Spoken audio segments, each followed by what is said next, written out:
Welcome to the Fourth Estate, where we're going to talk about the news of the week, news from Saturday to Sunday. This is the show that's going on Monday evening. So today with us, we've got four new guests who are, starting with you on the left. My name's Ali. I'm a MA journalism student at Brunel, and I'm a bit of a kind of political analyst as well. I freelance for The Guardian most weeks. Okay, moving on next. I'm Federica. I'm an MA international journalism student, and give it a go. My name's Amita Joshi. I'm also an MA Brunel University student studying journalism. I'm Grace Witherden, and I'm also on the MA journalism course at Brunel, and I also blog occasionally. Alright, so you have it. Ali, Federica, Amita and Grace. Starting off with our local story, we have the campus story of polling stations. Grace, I think you know more about it than all of us, so how about you tell us more about the background behind the story? So basically we put a proposal in as the Brunel students to have polling stations on campus at next year's general election. This decision was overturned by the council. They did not really see a need to have polling stations on campus, and as a result now they've actually moved the existing ones further away. So now we're talking around about a 40-minute round trip, possibly longer, for students to get there and vote. This election is also happening, as we know, in May, which is a very popular time for students' exams. So obviously there's a lot of discussion about this, because a lot of people are angry, and we feel like we should be encouraging students to vote more, and we don't see a problem with having a polling station on campus, but Hillingdon Council disagree with us. So there is a petition rolling around campus at the minute, and the council did decide, I think it was last Thursday, that they're going to put this decision on hold and they're going to reevaluate this decision in January. So we're hoping that the petition is going to be enough for them to reconsider their decision. Well, it is worth noting that at the time there was about 540 signatures on the petition. We need actually 449 more. So discuss that, you guys. What do you think about this? The reason actually of the cancelling of the polling station was the poor turnout of the students, but if you take away the polling station, it's not actually going to help you, because, come on, students are lazy, and they are, and if you have a polling station near your classes, near your exam, it's going to be so much easier for everyone to get involved. I'm going to be the devil's advocate here and totally disagree. I think students, by virtue of who they are, they should be responsible young people who, and if they're politically engaged, politically aware, and they intend to vote, a 40-minute round journey should be absolutely nothing to them. You know, who cares if they need to get out of bed 40 minutes earlier? Just quickly finish up. I haven't actually. It might be a bit longer. I'm hoping Jim will clarify at some point where the new polling stations are. Well, okay, apparently they're being moved to a 40-minute walk, not only in Brunel, but also in areas of South Iceland as well. If I can interject, why should students get preferential treatment when it comes to something like this? It's not so much that I think that students aren't capable of travelling in order to vote. It's more that I think it's strange that this is politicians' chance to appeal to a large number of people, and they're almost knocking their chances at doing so by creating a simple polling station. A lot of people have said that this might be perhaps a tactical decision by the council. I mean, depending which direction students tend to vote for. I mean, the Labour support on campus is quite popular, and obviously we do know Boris is running for Conservative, and I think it's going to be a very interesting election here, and some people have questioned whether maybe it is a tactical decision by the council. But even Boris managed to, on his tour around the constituency, he actually visited Brunel University, so he obviously does understand that there is some sort of importance there, so I do think it's quite a strange case. But only in the sense that, you know, students are aged 18 and above, thus, you know, are on the electorate. I wouldn't say there's any specific reason that they would, you know, appeal directly at us. And if you move a polling station to the campus, then it's going to be 40 minutes further away from somebody. So there's always going to be a loser in this case. I think that I just don't see why students particularly we should be pandered to. But may I just, there was actually a polling station in the Brunel ward, and they gave economical reason to take away all this station. They did say that they couldn't justify. I think they couldn't But justify. I don't think it's that expensive to maintain a polling station. That is correct, actually, Federica. You were correct, because according to one of the councillors, he said that to have a station, you need just 3 people to man it. So that's 3 individuals per station. Are they volunteer? Like, someone knows if they are volunteer, if they have to be paid? I think it'd probably be paid. With that responsibility, I'd imagine they'd have to pay them. I was saying that the counters are voluntary, I believe. The people that actually should be voluntary. the count the votes are Some of voluntary. them are. They do actually get paid, but they do put themselves forward. Not a reasonable amount. Anyway, I think like a big issue here, also moving away from this a bit, is student engagement in these elections. I think the problem people have maybe is that they feel that students should be encouraged to vote, because I think in this area the actual turnout was lower than the rest of than the average. That is true. We had a turnout of 63.34%, but that is lower than the national average, which was 65.1%. And only 44 of people aged 18 to 24 actually turned out, which is the lowest of any age group. And that's just, not a good turnout. Surely there's more sophisticated methods of attracting young people to the polling station other than literally just putting it on their doorstep. It can't be as simple as that. I mean, no, and I'm sure there'll be various other campaigns going on where they will want and encourage students to do so. But I do also think that having it right there is a closer step forward for them feeling engaged with it, because it is in front of them. But of course, another issue, I was telling this story to my mum at the weekend, and I was saying, it'd be so great if they were on campus, and my mum said, hang on a minute, you're registered at home, so if you do want to vote and they do put these stations at Brunel, you're going to have to take yourself off at home and put yourself on here. If I can still do that, I haven't actually looked into that, and that was one thing that I hadn't even thought about. That's a really good point about the postal vote, because most students do have 2 residences at home and at university, so I hadn't thought of that. So my mum said, you're going to have to either have a postal vote for home, or you're going to have to take yourself off and work that out now. And then that was something I hadn't even thought about, and there might be many students thinking, I would absolutely love to have polling stations on campus, and then when they actually think about it, they might still be registered at home, and that's something they might not have had. Can't you move? There is not a way to move your registration? There is. Can. I think you It's can a only do it bit once awkward a though, year. isn't They only compile these lists once a year, I think. I haven't actually looked into it. I will look into it, but that is something that I guess students are going to have to think about, whether they're going to vote for their area at home or their area here. So what I find as well is that, because we actually, a few of the students at my undergraduate, we did actually move our vote to where we were. But what I found was that I felt more attached to my hometown than I did my university town for certain issues, because I had lived there longer. So in terms of students and where they would want to vote for, it's certainly a debate. I mean, this is going to be an exciting election, one of the most exciting in the country because of the Boris running, but it's whether students want to take part in that or to where it matters. I think students will want to take part in that. I think it's totally inconsequential if the polling station is 10 metres away or a mile and a half away. I think it's, if a person is determined and interested in politics and they want to exercise their democratic right to vote, the idea of having to walk a little distance, it's just not. But it might be in principle that you feel it should be on campus because it involves and engages young people more. But I think if young people wanted to be engaged, they'd go for it themselves. Okay. Another important point is that don't forget, there's young people who don't go to university. There's plenty of people in Uxbridge within that age bracket who haven't had the fortune or whatever to end up at university.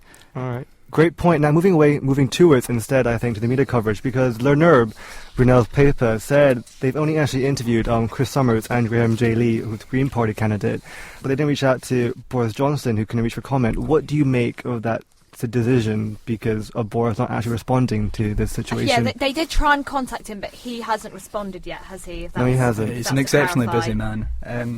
Do you think he should respond to this situation? Oh, absolutely, yeah. And if his competitors are waging in, yeah, he definitely should. But he said as well that he think he'd rather not saying what his position is, because it might not help to get actually the polling station at the Brunel student, because he's showing support. Boris Johnson staying on the fence? Not Surely Boris not. Johnson, not Boris Johnson. Graham, the Parliament candidate.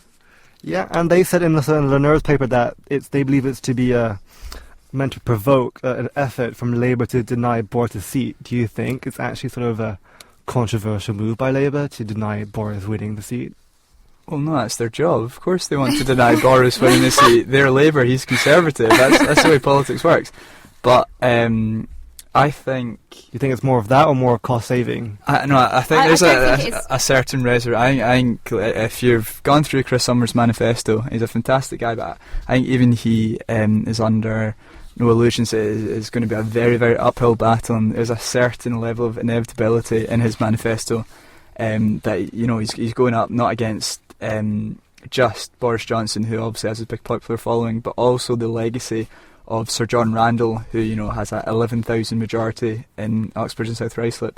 But just reading this, he was talking about the effect of having 16 and 17-year-olds voting in the Scottish referendum. That's another great point. The idea that it isn't just people at university who can be engaged politically, you know, for a good cause. Okay, just moving on to the next song. When we got back, we're talking about local stories and then national stories. What a night for a dance, you know I'm a dancing machine. With the fire in my bones and the sweet taste of kerosene. I get lost in the night so high, I don't wanna You come are listening to The down. Fourth Estate. Today we're talking about local stories, moving on to national, and then a global story about entertainment and social media. Now, if you haven't heard yet, there's sort of a crime story happening in Uxbridge. Ali, you know more about it because you actually wrote about this article. Tell us more about this. Yeah, on the 31st of October, on Halloween night of all nights, very fitting, I suppose. There was a burglary in Uxbridge, and the robber was pretending to be a meter reader, and in robbing the house he ended up threatening a 15-month-old baby girl with a knife, which was really kind of what grabbed the headlines, the kind of barbarity of that, and I don't know, the innocence of the child juxtaposed with the malice of this thief. They actually caught the guy. They released an e-fit, which was absolutely terrifying. I always think those e-fit things are horrible to look at. And they caught the guy, but there was a female accomplice who helped him out, which she hasn't been caught yet. She's still at large. But yeah, I think that's the bare bones of what happened. I think a lot of people as well have been saying how they don't really feel safe as well after this story. I think I was reading some tweets on the day, and the neighbors say that the police have set them to stay watch out because they are targeting Asian families and specifically looking for valuable Asian gold. So it's not the first, probably. Do you think case. it's moving now to like a racial motivated crime, or is it just for gold? Not necessarily, but it is, especially in a multicultural community, I do think it's common knowledge that a lot of Asian families keep their family ancestry gold in their homes as opposed to give it into a bank. So a lot of people are aware of that, and that's why they may be being targeted. I think it's just the idea of your safe haven, your personal life behind closed doors can be so violently violated like this. There is a kind of obviously it's a very sad story, but there's a kind of almost comedic element to it. I was thinking the idea that this little girl's crying, and this robber tried to kind of calm her down or silence her by holding a knife to her. This is a 15-month baby who's crying, and this guy's like trying to make her shut up, and he holds a knife to her. So I think 0 marks for your burglary skills. Okay, interesting point. I mean, the Met has said that they have increased reassurance patrols in the area and have carried out house-to-house inquiries. Do you think that's really enough to reassure the citizens? Some of the critics in not necessarily in Uxbridge but in surrounding areas have said that the neighbourhood community safety teams are doing a great job, but they don't feel that there's quite that they have the powers needed in order to kind of sort these crimes out, so they are extremely concerned by it. I think it is scary as well that he tricked them because he was dressed as a meter reader, and obviously you wouldn't think anything of it. I think a lot of people don't ask, where's your ID, where do you work for, what's your name, etc. They obviously just let him in, and then this happened, and I think it's even scarier to think that this guy didn't break in the middle of the night when they were asleep. They let them into their home because he fooled them, and I think that's scary as well. It's the kind of story you often hear involving elderly people, getting kind of conned into opening their door. So I think the idea that they are targeting people who are less vulnerable, like families, young people, young professionals, is definitely cause for concern. And they did it as well while the husband was working, so that's helped your theory as well. And it's actually really, I think, completely disappointing. How can you watch out for someone that knocks at your door and looks completely normal, a normal worker? Like, how can you understand that actually has different intention? Okay.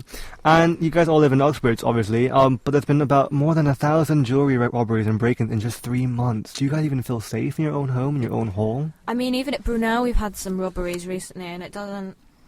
Obviously, it wasn't anyone's jewellery, but it shows that you have to be careful all the time. Like, thieves aren't going to stop at anything. I think our student accommodation is really secure, though. We have 3 doors between us and the outside we have world. Security all around, all the time. I do sort of feel that, we are safe here. I always see, even when we're walking back late, that there's people patrolling on campus. So that's good. Okay, now just moving on to the media coverage. Obviously, as journalism, we're always a bit afraid of contempt of court, and I mean, we've learned about that. When it's been active, you can't really publish any information about the. It's funny when you learn this stuff theoretically, then it comes to that. But real no life. one's actually taken it down so far. That picture they myself was included. scary. Myself included. But I was just saying, do you think they should take it down? I mean, why? Well, I guess by the book, if we were quoting McNay chapter 11 or whatever it is, we'd have to take it down because that's that could prejudice the trial. Wasn't Morpher identified the man? It was a picture they put up, wasn't it? It was an e-fit, and they also had a really accurate description about his kind of height, ethnicity, and that he had tattoos. Goatee, They said that they had a Londoner accent as well. Exactly. To help to identify him. And technically, Amita's the resident lawyer here, so... If there was a jury involved, if there would be a Crown Court case, then yes, we could be... Which act are we referring to? Is it the 1982 Contempt of Court Act, I I believe? haven't got that far into my memorising of an entire Or is it textbook 81? just yet. Okay, moving on to our next local story. This is about a home uniform story. It's actually, this is your story, Amita. You should know more about it than any of this. So what is it basically about? What's it got everyone in sort of uproar? So what it is that Elizabeth Churchton, who runs a secondary school in Bradford, sent home more than 200 pupils because she felt that they weren't up to scratch where their uniform was concerned. It's caused uproar, various reasons. Parents felt that it was too extreme a view, but she stands by her word and says that it's the first mark in making a difference to education, and she stands by her decision. And it's because there is also about 92% have actually worn uniform properly, but it's just like 200 people or so haven't actually worn them. When was it? What's like the time period for the 200? I take it that wasn't one morning. 3 days, So I it's think. morning, 4th of November, with 152 pupils sent home. Yeah, on 3 days. It would have been after on Wednesday was 33 on Thursday, and 7 7 on on Friday. What? And they were sent home for the whole day, or They just to send, get no, changed? no, they send them home to get changed, and Right. then if they're wearing properly uniform, then they can come back. Isn't the hooped earrings something about health and safety to But do it's with not just about kids that. could pull it out? It's No, more- it's not about these that. things were like the kids are wearing the wrong type of shoes. The girls are wearing black pumps, and they should be wearing black leather soles. Or I was looking at a picture of the different types of shoes, and that there were That's very similar ridiculous. shoes, and one was not appropriate. One was because it looked slightly smarter. Levels of skirts being too short, not having their tie put on correctly. It was very minor things like I this. say teachers should have uniforms, then we can see But if I really want to I want to stress this question actually. There is like a mother that actually answer saying, I'm not buying her a new pair of shoes. I'm a single parent and I can't afford a new pair of shoes. So they always say that the uniform might help not to have this difference underlined between poor and rich. But in this case, how can a single mother act. That is interesting. Stories 'cause- like this yeah. really do irritate me, because a lot of the time the excuse they say is, well, it's teaching them how to prepare for the world. And I just think, well, actually a lot of jobs you're not going to be sent home for wearing not something correctly. A lot of adult jobs you don't actually wear uniform. You don't have these strict rules. And I don't, like, we had a very smart dress code in our sixth form, and the girls were sent home if they were wearing a skirt that was slightly short, or if they were wearing, I think one of these rules is in here, they're not allowed to wear coats indoors or jumpers indoors. No, you're And not. like, when in the real life would your boss tell you off for wearing a coat if you were cold? I mean, to some degree, there is. I mean, she's going back to the sort of traditional schooling where she thinks that discipline is incredibly important, and I don't know what the rest of you think about it, but I do think there is some truth in that. I think, yeah, a uniform is important to instill that kind of discipline in a child. But Yeah, I think but if being you're too strict is yeah, not no, going I to think help. if you're going to affect their education by sending them home, so they're missing a class presumably, to have a slightly different type of black shoe on is ridiculous. They did say that they have got money available for families that cannot afford perhaps all the clothing, but Yeah. I do wonder, like, how much of this budget is used, how much it is, and whether the families actually feel comfortable asking the school for It's money. it's a form of discrimination anyway, so you're not going to help with this question, though. Yeah, so just to add, I mean, when Sarah Roberts, Hampton's manager for business, said that when families are in need, there will be vouchers available to help them buy a uniform and additional assistance for shoes. Now, I just want to know, like, because Ofsted has, they did a viewing of the school at 2013 in February, and they actually improved from inadequate to requires improvement. Do you think she's a good head teacher? Do you think she's doing work? She must have got something right in order for that to happen. So. Then should we trust her with this? Do you think because of that we should allow her to get her with this head uniform? How much did the school improve? Was that kind of one Just notch? like a one Yeah. notch, but it is worth noting that it's been quite bad before she came into it. Well, I don't think any one person will always have the right view on everything. So I think Yeah, yes, I we think- could trust her on what she's done for the school so far, but not necessarily on everything. I think everything should be analysed. Just got one step too much. Yeah, it sounds excessive, the uniform. Okay, and in the Mirror, they said, Alison Phillips, a columnist of the Mirror, said that the first lesson in being a citizen is understanding the rules. Do you actually agree with that? Do you think we should all be following rules? Yeah, but not blindly. This is a democracy. It's not North Korea. The rules are a child turned up in, patently casual clothes. Yeah, send them home. But I think if you kind of instill that total crazy kind of dedication to the rules where there's no leeway at all, I think that's a bad idea. And I think kids are kids. Like, in my school, we spent most of our time and our effort shortening our ties and tucking them in and finding ways where they were still technically allowed in the rules, but then we still looked kind of cool because we had this short tie. No. And now I just think, like, what was the point? Like, I don't care if I wear a long or a short tie, but back in the time, like, you had to have a short tie or you would look like a bit of an idiot. I don't know. We actually had uniform cards at our school, which was signed if we were wearing uniforms incorrectly. So it was quite strict. I've never had where I was. uniform at school, and I mean, I learned the rules anyway, so I think it can help on one side, but being too strict, no. Like, help their imagination as well. It's going to push kids to rebel even more if you pick up the tiniest little detail. That'll just rub them up the wrong way. I mean, Yeah. eventually in our school, we actually had clip-on ties. So they could Really? control the length. Yeah, they got so fed up with us. We had these clip-on ties, and you'd have year sevens that don't actually know how to tie a tie because they'd never been taught. They just had this clip-on thing, and like it was just the school being like, "Well, we've given you a chance, you've disobeyed us, and now we're all going to wear these Your clip-on punishment, ties." clip-on ties. Yeah. Really, really bad Yeah, fashion. we had to have clip-on ties because we kept shortening our ties, and that was the big deal of my year 8 We kept life. doing. Our big thing was the top button of the tie. If you did your top button up, you were a teacher's pet. But if you loosened it a little bit, that was the High way to go. backpacks as well. Like, your backpack had to be like low down on your bum. It could not be up Yeah, high. definitely. And All right, great stories, guys. When we come back, we're talking about Russell Astounding. Brand as Bonfire, as well as terrorism linked with social media. This is the Fourth Estate, and thanks for listening. Oh, sweet thing, Zion doesn't love you. Okay, we'll come back to the Fourth Estate. We're talking about Russell Brand and the Metropolitan Police with terrorism. Now, if you haven't heard, it was the 5th of November on, I believe, Wednesday, and there was a protest at Parliament held by sort of the anonymous group, and they had called for a massive blockade of London City, complete physical gridlock, and the only thing that gets through are fire and rescue and ambulances. And capital letters, nothing else moves. And Russell Brand was apparently there, but he later left to go to join a theatre and the opening of, what was it, Made in Dagenham?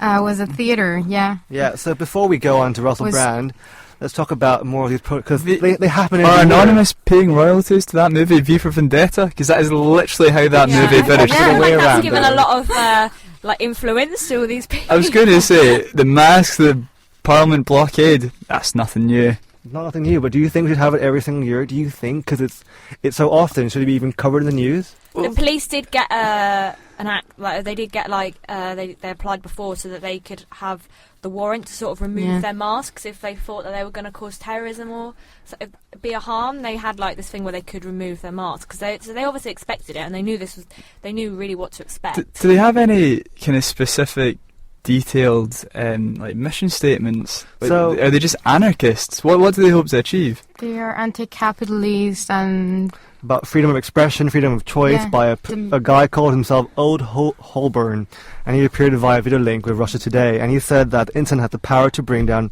regimes. And anyway, Flows off the tongue. I'm so tired. At midnight, 10 people had been detained, including 3 for assaulting police officers, 1 of a firework offence, and 3 for public order crimes, and 1 for attempted grievous. Come on, in the complex wasn't that bad. I know, yeah. Yeah, I mean, I think I get their names anonymous, but I think it's a bit cowardly to everyone to wear a mask and obviously use pseudonyms. You know, if you've got a political viewpoint, you're passionate about something, stand behind it properly. Put your name behind it and make yourself heard. Of course, Russell Brand wasn't wearing a mask. I think he wanted people to see him out there with everyone else campaigning. But it is a kind of symbol more than a mask, so it didn't actually... People didn't like it though. People were accusing him of being... They literally call him part-time protester or a champagne socialist on Twitter. That alliteration. Champagne socialist, that is correct. And on Twitter they call him media whore. Oh! Yeah, I think we're going to have to mute but they are right. 10 minutes. How can you take part at the anti-capitalistic protest and then go straight to the theatre? Yeah. That's the thing. He has that Trues on YouTube, which is entertaining to watch because he's a funny guy. He really is. He's very intelligent as well. I mean, don't know. I think don't really agree with his. Awfully his affected. All his long words and things. I think he puts that on in a lot of ways to try and come across as really intelligent and really informed. But is it intelligent to put on this to come across intelligent? How do you mean? So I think it just also shows how smart he is, that he knows how to put on this facade and he knows how to play it. I think that he uses a lot of long words and says he has some great ideologies, but he doesn't have a clue what he's saying. And he's got a book out right now which he promotes a lot on that channel. What is the title of this book? Does anyone? I can't remember, but it's more the point that it's anti-capitalist channel, and he's promoting his book for book sales. Yeah, it's Revolution. And he's basically saying, everyone, let's not vote in the election. Let's all make a point and not vote. And democracy's rubbish. It doesn't work. All this, and then he doesn't really give anyone a solution. It's not just that. He's got some messianic complex as well. Where he thinks he can be the leader of this movement. But it's a movement with no leader. That's what exactly they specify. When they interviewed them during the protest, they said, why is not talking to the BBC? That is his role. That was the point for them. They don't have a leader. They don't accept leadership. Yeah, because that's the idea. It's about kind of confederacy and nobody is really in charge. I wouldn't want Russell Brand in charge, to be honest. He'd end up cocking it up somehow. Boris Johnson all the way over. Right, okay. All right, reconsidering Russell Brand now. Moving on to our next story about police with terrorism. Amita, you know more about that. You know about it actually, don't you? Yes, it was a story that came up. Well, it's something that's been brewing for a couple of weeks now, and it came over this weekend. Where the Met police are talking to Google and Facebook, saying that they are the two which could be helping advocate terrorism, not through their own fault, but it's how it's being used and the channels that are being used. And the two corporations are saying they're not willing to change how they operate and look into it. So it's a bit of a debate going on at the moment. It's like blaming the church if somebody puts something up in the church notice board. You know, it's not their fault. They're just an open platform, an open forum, and if it gets abused, then that's just a sad consequence of what is overall a really positive thing. It should be noted that Sir Bernard Hogan Ho, he is saying in connection with Robert Hannigan of the GCHQ, who was part of the NSA and the whole sort of hacking and sort of the spying on citizens. So I mean, it's a bit of a hypocrite, don't you think, accusing people of letting terrorism sort of dwell, but he can use it to pursue the government that's agenda. what the tech company answered them. Is like, it's not our fault. We don't have to deal with government. We have to think about our users and the privacy of our users. That's the point. I mean, what GCHQ are saying is that they want these social media channels to be monitored and controlled a bit more harshly. And what the two are saying is that they don't agree with that idea. Well, I think the two are totally at odds. It's all about the suspension of civil liberties, and Google and Facebook have always been at kind of the other end of the extreme in terms of not being anti-establishment, but always being in that kind of corner. I just can't see how the two will reconcile, to be honest. You can't really police Facebook in a way which will be really, really effective, because the whole point of it is open forum. It's for people to express themselves as they are democratically allowed to. Then obviously there will be some kind of it just bad could lead us stuff down going a on. very dangerous path. I mean, we're going to police this more, and we're going to monitor this a bit more, and then the next moment we're monitoring something else a bit more, and then where do we? Yeah, draw the even line? China is monitoring Every time internet. it happens, Russell Brand will make a video and we're total downward And you'll be spiral. free again. I No, mean- but it's a thin line, I think, between like privacy and fear of terrorism. Like, it's really. But no, it is a kind of accurate point, because ISIS have been using Facebook a lot. You hear about these. Yeah, I these They have. They I are mean, doing it. The most recent thing, which was released in the Sunday Times today, is they're actually using Twitter to make out as if they're a family organisation that will help families go there, and having pictures with cats and children to sort of promote that they're not this sort of dangerous organisation. I heard some of them were getting told off as well because they kept tweeting things, and then it had their location on the tweet things. So they were like getting themselves kind of found, and then the leaders were a bit like, guys, you need to stop, having the Get off tweeting so Facebook. much. Yeah, do some work. So this piece of number, actually, the Government Counter-Terrorism Internet Referral Unit, CTIRU, in 2010 removed about 49,000 pieces of content on the internet that encourage or glorify acts of terrorism. 30,000 of those have actually been removed since December 2013. Do you think they got a valid point with this sort of numbers? in terms of taking stuff down. In terms of like having the internet more censored and being more monitored, 30,000 in just about, I guess, 9 months or 10 months. Do you think it's bad? 30,000 sounds like a drop in the ocean when it comes to something as The internet, amorphous as the internet. Mm. Yeah. I bet. And Scotland's Yard, head of counter-terrorism, Mark Rowley, said that they've been removing about 1,000 online postings a week, including graphic and violent videos and images. I mean, there's not really a lot of content, is it, on the internet with kind of... The second they close something down, just another account will open. I think they should constantly be trying to combat it, because as we were saying, that there's a clear connection between these, what they call them, bedroom radicals, these kids or young people particularly, who there is no kind of fundamental preacher or something. They are literally being turned to extremism by what they're seeing on the internet. So obviously it's a just cause, but I think it's such an uphill battle. How do you police the internet? And I also think, which is a great point, that Jim Killock said, he's the executive director of the Open Rights Group, who said, is it down to the tech companies to judge this sort of thing? Well, I mean, shouldn't it be down to the judges to police this sort of thing? It shouldn't necessarily Yeah, be. who's qualified to... But should it be judged? Because they're not really like our democratic voice, are they? No, but we're not talking just about, you say, a terrorist group. What about a pseudo-terrorist group, or just what about if the BNP, for instance, who are obviously despicable and abhorrent, but you know that they have a right to be heard in a democracy. They said that they have also a linguistic problem to identify them, because they obviously use Arabic and they use code. So that's another problem that they have. I mean, I do think they do have to accept some responsibility. They are going to have to, help in the matter. But at the moment, as it stands, the Silicon Valley giants, such as Apple and Microsoft and Google, have said there will be no new deal with the government to tackle web extremism, as it stands. To be honest, I think the government would just intervene regardless of what the Silicon Valley if the issue was seriously pressing. I reckon under that Patriot Act, which came after 9/11, I think the government would have the right to just totally intervene if they really wanted to.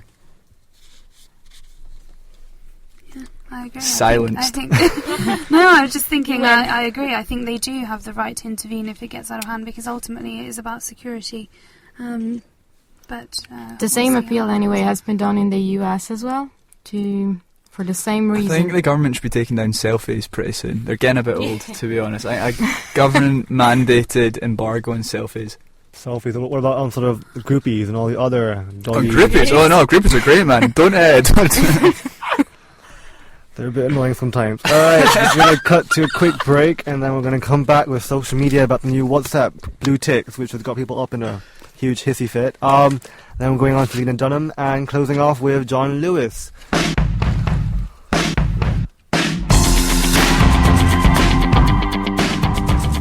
You're listening to the Fourth Estate on Radio Brunel University student-run station. Today we're with Ali, Frederica, Amita and Grace talking about issues and news of the week. Beginning now with social media and the huge issue of WhatsApp and their blue ticks. So they've introduced a new update where one blue tick means then the actual receiver has actually read your message. And to me, it's a bit of it's a big matter of a molehill. It's not really... Exactly. It's not a huge issue at all. Facebook Messenger's been doing this for like a year at least. And it's annoying, so I'm very annoyed that they've also decided to introduce this. The thing is, like, I remember... You're a not texter backer, aren't you? I text back immediately, Back in the day, with my BlackBerry Messenger, it always used to say whether someone had read it or not, and you just got used to it. And then, obviously, you moved on to an iPhone, and you didn't have that problem with WhatsApp, and now they're introducing it, and it's just something that eventually you'll just get over, but it's a bit annoying at the minute, because you don't want people to know when you've read their message. What is really weird is that WhatsApp had actually introduced the option a bit of time ago to hide the last scene, and now they changed completely and introduced this blue tick. Why would you care if somebody's read your Am I missing something here? No, it's something of the girl mind, probably. I think it is. What I find I feel like it is a girl thing, because a lot of the time we read a message and we're like, really don't want to actually no, because guys have more of a stereotype of doing that. So, but what I find is that it's so hard to switch off as it is these days. And then, sometimes you do just want to read a message and come back to it without being scrutinized. Do you want to know how to read the message without the other people know procedure. It's super complicated. No, it's really simple. It's a couple. You have just to switch on your airplane mode in your phone when you receive the message. That's already too complicated. Yeah. So what you do is, when you get a message, turn off... Wait, so you're cut off from... What if you just want to... you can't read it. What if you just want to cut off one person? Oh. Yeah, that's the way. No, that's the way. You receive the message from the person, you'll see it, but you want to read it. You're curious and you don't want him to know it. You switch on your airplane mode, you read the message, and then you switch back, and he's not going to know it. I just feel like Are we talking about someone specifically? No, I think we've got to the root of the problem here. No, which is absolutely cast not. iron sexism. If I knew that someone had read my message and not replied, if it didn't need a reply, or was one of those, reply when you want to, fair enough. I feel like if I had to wait, I don't know. I feel like if it was a really urgent message and I'd seen they'd read it and they hadn't replied, it would really, really annoy me. But what? I think it's just polite to say... But how does the app know you've actually read it? Because I leave that app open quite a lot, and I'll get a message, and my phone will be sitting there, but I won't actually pick up my phone for maybe an hour. And you have to open that conversation. Is that what you tell her? Seriously, if that rumbled. Right. I mean, okay, so they've had a tweet saying that they could actually disable the read indicator. Do you think they should have caved in to the... Do WhatsApp use Twitter? God, mind blown. Well, they got to. All companies use Twitter. I think I'm sure even as well. Why don't they Facebook has WhatsApp Twitter. that to people? Huh? It's a bit That is weird. the though. point. Does Facebook have a Twitter? That's what I'm And getting at does here. WhatsApp have a Yeah. Facebook? They all have a Twitter. It's like, WhatsApp uh, could send a message to all of us. Don't you think it's kind of creepy? They have all our phone numbers somehow saved onto a database saying a message My to all you guys at one My time. numbers are not on That's what Facebook. Snapchat does. Yeah, it But does. that's not linked to your phone, is And it? they do adverts as well. Yeah, they do. You still put in your number when you first. I get about one Snapchat a week. When it comes up as an advert, I hit the roof. I don't get this. Once a week. That's a bit low for to say. Yeah, and you're the one, Jim. You know it. All right, now moving on about a little WhatsApp as well. They've actually failed security tests held by the EFF, Electronic Frontier Foundation. So apparently, in a criteria where they had to go through sort of questions like, does the app encrypt data in transit? Can the app creators actually read your messages? They've all failed that. So Google Hangouts, Facebook Chat, Snapchat, and WhatsApp, they've all failed about a lot of security checks. You know what? We all knew it, and we keep using it. Yeah. What do you mean they failed the security checks? As in, they don't encrypt your data in transit, and they do not have But then at the end of the day, I hardly think MI5 is communicating via WhatsApp. I mean, I don't care if people know what I'm discussing with my friend about what I'm having for dinner. If someone wants to encrypt that and whatever, but it's that privacy issue again about your everyday life might be known to somebody else. Yeah. I just think if someone knew my ordinary life, they'd think, what a boring. I was going to guy." say, I don't think anyone would actually But care. what about if you're on the messages? internet, you've got to Yeah. kind of resign yourself But to are the you fact. saying this as a journalist, though? I mean, think of it from a journalist No, perspective. I If you're actually looking think- into something that's incredibly important, then do you want this sort of thing to be going on? They can Don't actually drop the use. J word when we're talking about mobile phones, you know. And the issue about Snapchat with the whole Snapchat leaks of news and images. Wasn't that not done through Snapchat though? I thought that was under another. The Oh yeah, Snapchat iCloud leaks. was when But Jennifer. and Snapchat as well. They were two. But involved. yeah, It they wasn't had actually leak in Snapchat as well, app, it was twice. another one. Is it really? Yeah, Mm. twice, not just once. Yeah, Snapchat's a perfect platform for Yeah. that kind of skullduggery. They do. So it's a bit of an issue. If you wanted to know, Apple iMessage and FaceTime don't actually pass the test, and they're It's a meant to be conspiracy. ahead of secure messaging, and they're meant to be one of the best mass market options. But Speaking iCloud's of Apple, iMessage says isn't when it? you've read it as well. Actually, now I remember iMessage. I can tell when my friends have read my But message. you can also disable that as well. You can If say everyone you can hates say this, that. why have they So- introduced it? Do you know? Is there So anyone that who likes so it? that all the annoying girlfriends out there bringing up their boyfriends like, I know you've read this, I know you're There annoying. definitely is some kind of agenda here, This some was made feminist for the crazy agenda. girlfriends out there that are like, I know you've read it, I know you're not replying to me. This was made for them. This was made for those stalker wives who really want to know where their husbands are or girlfriends. Didn't you say or earlier boyfriends that it or- annoys you when people don't reply? It does So- annoy me. This app was made for me. No, talk about No, knowing not where they that, are. When Messenger started to introduce your location Yeah, to that's messages, that was awful. that was creepy. I actually had a friend that when she broke up with her boyfriend, I like where this is going. they had that app where you can find people. It was kind of like a Find My iPhone but for people, and so they could see where each other were.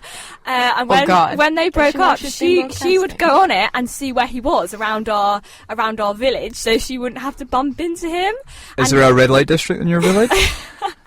Bit But scary. the worst thing is that the other person knows when they've tried to look for them. So he knew that she'd been checking where he was, even though they were broken up. And I was literally like, "This is the most ridiculous That's thing." so unhelpful to I was her. gonna So say- even if she's trying to avoid him, she ends up looking like a stalker. Ignorance is bliss in that situation. You just don't want to know. Oh god, that's Yeah. mental, really. Yeah. Okay. Now I'm going to move on to sort of the Lena Dunham case about how people have been saying she's been sexually abusing her little sister. She had recently had a new book called out, and in one of her passages she says, as she grew, as in her sister Grace, I took to robbing her for time and affection, $1 in quarters if I could do her makeup like a motorcycle chick, 3 candy if I could kiss her on the lips for 5 seconds, and a little bit more. And she says, it's a really weird phrase. Basically, anything a sexual predator might do to woo a small suburban child, I was doing. So this is an extract from her From new her book. book. From her that's book, out. Is yeah. it kind of Not- satirical? I think it's is it called- black comedy? Yeah, The It book's is. called Not That Kind of Girl, and it's sort of like a memoir. It's sort of just about her life and her growing Is up. the new considered that Girls is considered new Sex and the City in America? She Oh, really? is quite Involving controversial 1-year-olds? and No, not. Pretty It's weird. not. This is not the series. Yeah, this and is it the moves book. on, yeah. Is that kind of girl? Yeah. And she says apparently Lena was curious about vaginas. That's going to say just the V word from now on. Grace was sitting The up, V dancing and word. smiling, and she leaned down between her legs and carefully put open her V word. She didn't resist, and when she saw what was inside, she shrieked. Her mom came running. Mama, Grace has something in there. And her mom didn't really question why. In where? In her In her V word? vagina. Her In her vagina. JJ. Her But vagina. come on, this Puritanism about a word. No, Okay, not really. sorry. Actually, I think we can say that. Vagina. No, it's a rude word. J- I'm JJ? personally offended by it. It's a medical word. And it quickly became apparent that Grace Or had stuffed lab air. 6 or 7 pebbles in there. Her mom removed them Don't like that patiently. this she's got the same name as me, and every time you say Grace, like I'm really sorry. me, and But Do you okay. feel abused, Grace? I was like, I've Do not you got feel a bit anything on there. abused? So, but beyond that, it's a bit weird just the way she words it, because she's been saying that what she really wanted. No, she took a perverse pleasure in delivering bad news to her sister, and hoping that her fear would drive her into her arms and would make her trust Lena. Sort of like a very I don't really know much about this, but it sounds like she's trying to be controversial. Probably, whip up a bit of kind of PR for herself. I mean, I think the issue was that a paper, I can't remember what it is, but an National article, Review correspondent Yeah. Kevin Williamson. Yeah. they basically said they said she's abused her sister, and they made these claims, and Lena said, please take this down, I'll be getting my lawyers involved, and they said, no, you've said it, these are your own words, there you go. And I think she's like, of course I'm not a child molester, like me and my sister are laughing, Why she we're would both have- laughing about it, but yeah, the fact is that she has used words like predator and Does anyone know the How full is it? context of this? This is about 5 sentences long.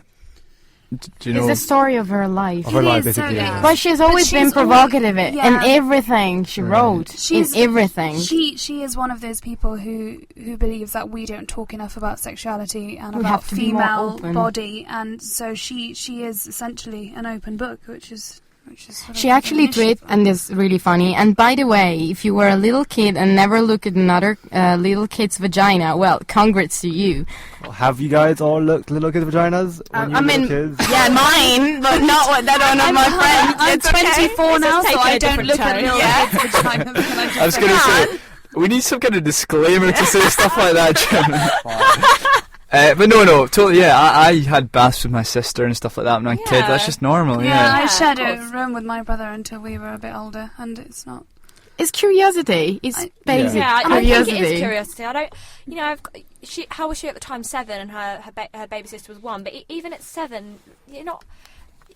Sexuality doesn't really come into it when you're 7. I wouldn't say does it's it? totally benign. I think if I was a mum, I would probably kind of have words with her. But I think it's not sexual assault or I do abuse. think she hasn't helped herself, because I think although it may have been completely innocent at the time she was a child, the way she writes about it in her book is Yeah. quite The words dark. she She knows what she's doing. She's been provocative. And so that part isn't. But she did great it on for her. purpose. She totally did it on purpose. And Yeah, her sister absolutely. Grace actually answered and said that she doesn't feel it like abuse. I was going to say, Absolutely, I mean- for there to be abuse, doesn't there need to be a victim per se? And if Yeah, there's no, Grace If said you're, that if she's you're, starting if you're from a younger, victim. you Yeah. might not know the difference between what is right and wrong. So no, but I you're mean, if she being- looks back on it When she grew up. retrospectively, if she, has no axe to grind. But she has absolutely. She- She's fine with it. She's, She later Yeah. adds even more, I guess, fuel to this fire, because then she writes about how I think she masturbated in the same room as her baby sister or something like that. Yeah, but her She's sister was 13. sleeping, so she was Yeah. actually doing it alone. It was just God, I think if you're masturbating when you're 7 years old, you're no, No, she no, was 13. 13. This goes on a And there bit. is there are a lot of research that said that 14-year-old girl masturbate, and that's the age That's when it. you that's start. so her little sister was about 5 at the Yeah. time. probably would have been about 5. Moving on to That's a bit more deranged than that this little story. yeah. issue of victimization, because author Emily Gold said that putting predatory motives to a 7-year-old girl and assigning her a role of a victim to a sister, who apparently doesn't even feel like a victim in the slightest, seems more abusive and predatory than anything that Dunham describes in her book. Do you think the National Review is wrong to saying that?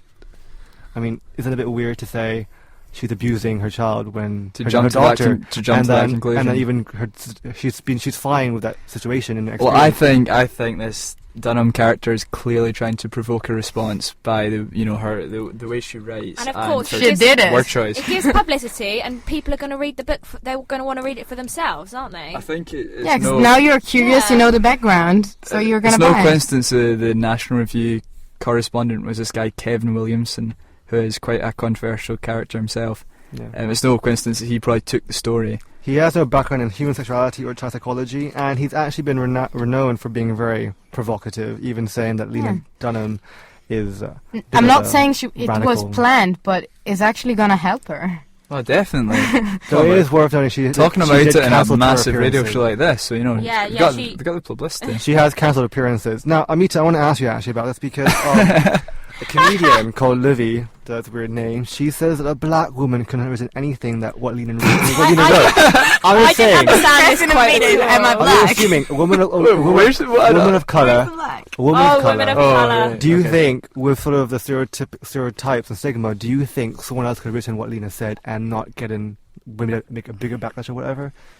How would you think it would have been like if Lena was I don't not? understand white. this quote at all. I don't understand like why. What are they saying? I just don't understand. Well, this I quote. think she's I saying don't that understand how racist. If, And- if a black woman was saying this sort of written this book, there would be no one saying she did not abuse her child. They would all been saying she did actually abuse her sister. Well, because she's black.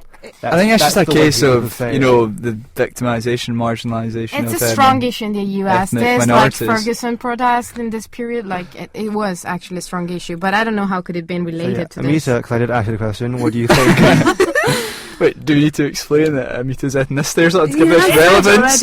already. No, I do think that that it's fair to say that it would have been an issue, but I do also think that that minorities are very aware that in arts, particularly in literature, and in this case in a book, you do have room to explore, and maybe that they would have come under less criticism than they think. Okay. Now, ending on a very light note, let's talk about the John Lewis ad. It's one thing Grace really likes and really enjoys. I don't know whether you've seen Yeah, it so I far. love watching telly. It's basically about a penguin and a little kid who finds his penguin is a bit lonely and tries to find a companion for He him. wants a Happy girlfriend Christmas. for the winter. So yeah, called Monty the Penguin. It's now trending in the UK and it has a Twitter account with almost 5,000 followers just basically in one day. I mean, Oh, it's adorable, isn't it? Penguins are like the nicest little things ever. I'd have a penguin easily. actually, Yeah. interestingly, penguins, they are nice, but in June they've been... Don't do I'm this, not Jim. saying Jim, the don't. Say it. population What is it, has Jim? fallen down to a third of what it was due to Aw. melting sea ice, pollution, Due overfishing. to parents kidnapping them to give their kids as Christmas Yeah. presents. Yeah. I'm thinking, like, do you So think John saying, Lewis. I want a John penguin Lewis. which requires materials and sort of, raw materials, and then that's actually losing penguins' homes? Do you think it's sort of ironic saying, I want a penguin, but they're actually just dying off slowly? Oh, where's the surprisingly. festive spirit, mate? That is, that is bleak. Also, Twitter's been very clever because there's been some sort of sponsored adverts alongside this campaign which say your child can now sponsor a real penguin at a zoo. So or they're getting it. They're So they catching are it, Joe. At But a I zoo, think though. Yeah, this but there's initiative still- was there's born still- after the complaint. Yeah, so I think it's one of those things where you seem to all, it's like when you see the Coca-Cola advert and you're like, oh, it's time to get excited now. And the John Lewis is another one of those things where you're like, oh, wonder what the new advert's going to be. And like in the past, they have done some really cute adverts, and they're always really sweet. Like last year, they had like I think it was like Bear a in the kid. hair. Yeah, and And that Bear in was the Hair. cute. And then the year before that, they had like a little kid giving his parents Dad, like a Christmas present. That was really cute. And like all of them seem to be sweet, but then this year I just feel like it was a kind of like, this is an advert, it's really cute, now you can also buy this. And like before, Yeah, it it never was really less advertised subtle. their I own know what you stuff, mean. whereas now it's like, buy this penguin for £95. Whereas before it wasn't really advertising its own stuff, it was just like a really sweet Christmas advert. I didn't really get it. I thought he did actually have a real penguin. Because I didn't watch it to the end the first time. Oh, you That's missed the funny. best Yeah, part. exactly, yeah. So, I do yeah. think that the Yeah. whole advert is strange, just because John it's Lewis great has advertising, no, though. but John Brilliant. Lewis has always Advertising. stood for a very kind of British upper lip, or shop that has always stood the test of time, and all of a sudden it's doing all these really wet adverts that are making everybody cry. It just doesn't add up with the shop. It's really odd. Did you cry? I did cry, but that's not the point I'm making. I don't. They What's changed the communication tragedy in that manager. advert? Is it because it's not a real Is it? penguin? No, Happy I crying cried like because it he's was got a cute. It's because the. Oh, I okay. cried because Yeah. it was sweet. The penguin find the girl penguin finds penguin. love. Really, They I found- cried because I was just having an emotional day about assessment, so I didn't. Okay, so it is coming not off Grace's genuine. point, yes, actually the toys have sold out within 24 hours of launching, and now on eBay they're almost like about £500 per Jeez. penguin, Oh my god. and That's the kind of thing I would do. I would totally exploit it. now it's called the Monty effect, where supplies of socks, onesies, pajamas, scarves, and tops and cufflinks are all selling out It's as well. very clever. Also, they the know song exactly what they're as well. what they're doing. Yeah, the song's Tom, on. wasn't it Tom Tom Hardy, Real Love, yeah. Tom Hardy, John Lennon. They always do this thing where they sort of slow down old songs and they get some artists in to sort of sing it, and I'm sure it will be in the charts this week. I'm sure already this song would have been You're really downloaded. taken by this, aren't you? Yeah. You're. I don't know how I feel about this one. It cost $7 million to make that advert. $7 million. 7 million. Yeah, which they'll make. How every- many penguins can you I was gonna save say they for had to 7 train a million? penguin to I like had to pay eat fish £95 fingers a and I stuff. don't time. think it was real, Ellie. I don't think it's a real penguin. Of course, it's a real penguin. Of course.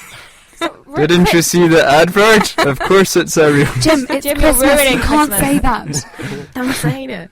We've got the Penguins Grinch are not part of controlling Christmas, this. don't you think? It's meant to be polar bears and reindeers, not penguins. When did penguins come? I want to see him have a pet polar bear, a full-grown pet polar bear. Let's hear that advert would end. But everybody loves penguins. That's why they would Penguins choose it. have always been on like my Christmas cards. Did you see that thing where Benedict Cumberbatch couldn't say the word penguin? Yeah. Oh, that was Yeah. brilliant. Yeah. But yeah, I want to meet her. There's now What was he a saying status on instead? Facebook saying, P-wings. yeah, penguins, and yeah, thing on Facebook saying there are two kinds of people in the world: those who love the ad and monsters. It's just, are there really just that category of those who love it and those who don't, and they're just called monsters now? What, you said this? No, someone on Facebook. Facebook. Someone tweeted. It was on Facebook Facebook status. page. Oh, right, okay. Well, it is because it's so talked about. I do think things that are so talked about, there's such a. They try and divide it completely clean. I mean, I don't love or hate the advert, so I don't Did you understand. cry to it? You love it. No, it's I just cried, helped the but that's debate. just, you know, one day I might cry, the next day I might do something else. And I'm struggling to see how they spent all this money because it's just a little kid and some CGI, isn't it? they do work. It's a whole Costs a marketing lot to campaign, which render they that actually kinda- start in February. Oh, wow. So yeah, it's a What, 10 subliminal kind of penguins and things like that. Oh, absolutely. I'm sure they do. Alright, and that ends our show for today. You've been hearing from Ali, Federica, Amita, and Grace. And on Friday at 4 p.m. we have a news show, our next sort of recording of this, the whole state, and we're talking about issues and news from Monday, that happen from Monday to Friday. And for listening, say goodbye, guys. Bye. Bye. Bye.